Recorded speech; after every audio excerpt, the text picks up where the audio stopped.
Assalamualaikum warahmatullahi wabarakatuh. Salam mahasiswa, salam KKN juga. Pada tahun 2022 ini saudara akan melakukan kuliah kerja nyata dari tanggal 18 Juli sampai 1 September 2022. Apa sih program minggu pertama yang harus saudara lakukan? Namun sebelum saya lanjut pada program minggu pertama itu, perlu saya jelaskan adalah bahwa program kuliah kerja nyata tahun 2022 ini berkaitan dengan penulisan karya ilmiah pengabdian. Artinya apa? Dimana dari karya ilmiah itu saudara dianggap melakukan pengabdian. Karena dari karya ilmiah itu orang mendapatkan informasi, ilmu pengetahuan, dan itulah pengabdian saudara tersebut. Jadi mengapa kerja saudara yang harus saudara lakukan? Pertama adalah masing-masing peserta KKN wajib menulis karya ilmiah itu dalam bentuk artikel. Artikel yang saudara tulis itu kemudian dikumpulkan dalam satu kelompok dan melahirkan sebuah buku. Jadi bukunya disebut dengan buku bunga rampai. Buku bunga rampai yaitu buku kumpulan daripada artikel-artikel yang ditulis oleh individu-individu dalam satu kelompok. Buku itu wajib punya hak kekayaan intelektual, dan buku itu diterbitkan harus ber-ISBN.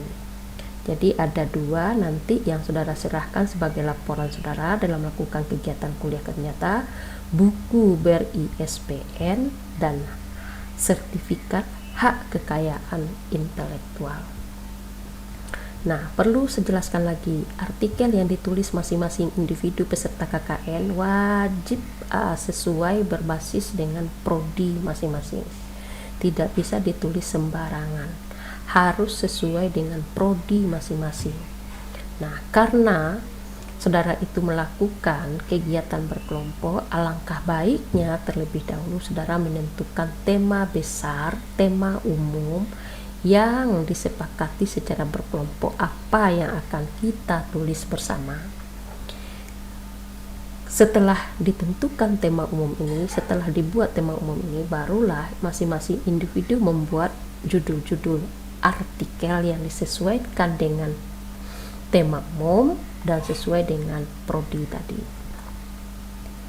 Nah, minggu pertama ini itulah pekerjaan saudara, yaitu membuat dan mesepakati apa itu tema umum ya.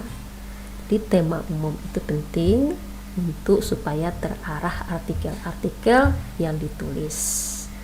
Nah, tema itu harus disesuaikan dengan prodi dan kemudian didiskusikan dan mendapat persetujuan dari dosen pendamping. Setelah itu baru saudara menulis artikel disesuaikan dengan tema umum tadi. Saya contohkan misalnya, apa tema umumnya? Ketahanan ekonomi keluarga. Ini mungkin bisa ditulis oleh salah satu prodi yang ada di PEBI. Nah, kemudian artikel-artikel yang lahir di situ adalah strategi ekonomi yang dilakukan oleh keluarga penukia dalam menambah income keluarga misalnya. Jadi itu bisa ditulis oleh salah satu prodi yang ada di PEBI. Nah, kemudian pastikan artikel tersebut tidak diciplak. Diciplak itu tidak diambil dari berbagai orang secara totalitas. Kalau mau merujuk, pakai rujukan saudara itu, tulis rujukan itu di daftar pustaka. Nah, minggu pertama berarti ada dua pekerjaan. Pertama, menentukan tema besar, kemudian membuat masing-masing peserta itu dari tema besar ini ada apa? Judul-judul artikel. Mungkin untuk lebih baiknya judul-judul artikel itu juga bisa saudara diskusikan bersama-sama di dalam sebuah kelompok di antara saudara-saudara, apakah melalui Zoom atau melalui WA group. Perlu lagi saja tegaskan adalah bahwa artikel itu apa bentuknya lebih bagus? Kajian-kajian empirikal. Apa itu kajian empirikal? Dieksplorasi berdasarkan realita yang ada, sesuatu yang tumbuh dan berkembang dalam masyarakat yang layak dijadikan tulisan menjadi sebuah karya ilmiah. Ini yang lebih penting. Jadi lihat realita di sekitar kita. Jadi berdasarkan realita itulah saudara menulis sebuah artikel yang disesuaikan dengan tema umum dan sesuai dengan prodi saudara. Mungkin itu saja dulu yang harus saya jelaskan kepada saudara. Jika ada yang tidak tahu perlu kita diskusikan, silahkan ditanyakan di kolom komentar. Insya Allah akan saya coba menjawabnya. Terima kasih. Assalamualaikum warahmatullahi wabarakatuh.